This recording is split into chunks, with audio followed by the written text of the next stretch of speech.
Students, यहाँ पर एक सवाल है और सवाल है 2 ओम, 3 ओम तथा 6 ओम के 3 प्रतिरोध हैं। उनको हम किस प्रकार से संयोजित करें, इसका मतलब किस प्रकार जोड़ें कि उनका जो तुल्य प्रतिरोध है यानी कुल जो प्रतिरोध है वो 4 ओम बैठे। इसमें थोड़ा सोचना होगा। अगर हम तीनों प्रतिरोधों को श्रेणी क्रम में जोड़ते हैं तो श्रेणी क्रम में तीनों प्रतिरोधों को जोड़ दिया जाता है। अगर आप श्रेणी क्रम में जोड़ेंगे तो आप पाएंगे 2 ओम, 3 ओम, 5 ओम, 6, 11 ओम, लेकिन 4 ओम चाहिए हमें। इसके लिए क्या करना होगा, हम ऐसे 2 प्रतिरोधों को समांतर क्रम में जोड़ें जिनके हर बराबर करके आसानी से सॉल्व किया जा सके। यही तरीका है सोचने का।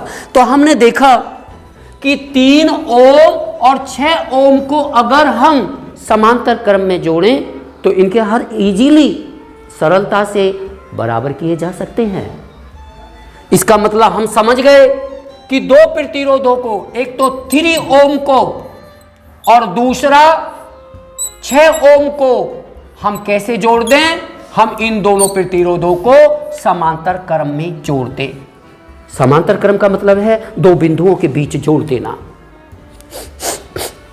और समांतर क्रम में अगर मैं R1 इसे मानूं, इसे R2 मानूं, तो इनका जो तुल्य प्रतिरोध होगा, इनका कुल कितने प्रतिरोध के बराबर काम करेगा। तो पैरेलल यानी समांतर क्रम में आप फॉर्मूला जानते हैं कि 1/R बराबर 1/R1 जमा 1/R2।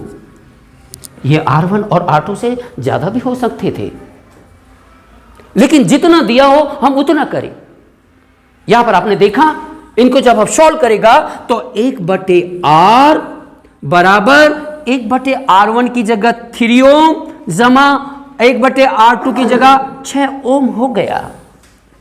ये दोनों को बराबर करे बगैर हल नहीं होगा। ये आप जानते हैं 3 और 6, छोटे वाले में कितना गुना करें बड़े वाले की बराबर हो जाए।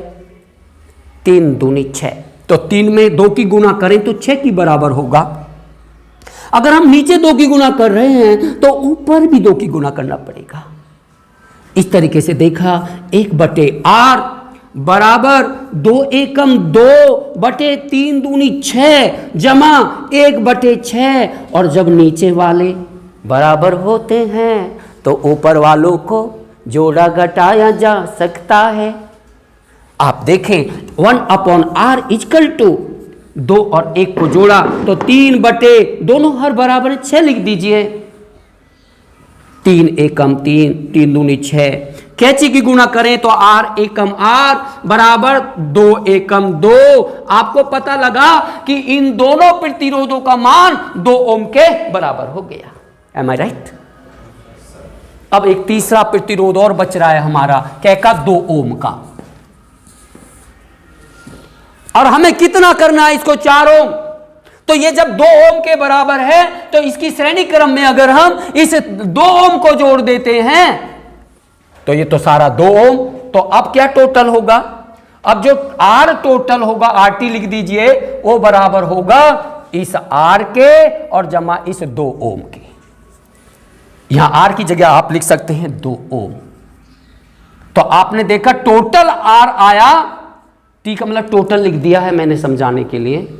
तो 2 ओम 2 ओम कितना आ गया, 4 ओम।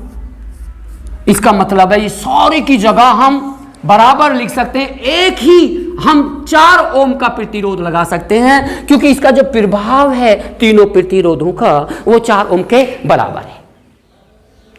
तो आपका सवाल सॉल्व हो चुका है साहब। इसमें कहा है कि इन तीनों प्रतिरोधों को किस प्रकार जोड़ें कि इनका तुल्य प्रतिरोध, इनका कुल प्रतिरोध 4 ओम हो जाए। तो आप कह सकते हैं सवाल में कि 3 ओम और 6 ओम को समांतर क्रम में जोड़ दीजिए और उसके बाद तीसरे 2 ओम को श्रेणी क्रम में जोड़ दीजिए, तो इनका कुल प्रतिरोध 4 ओम हो जाएगा। That's all answer. धन्यवाद, थैंक यू।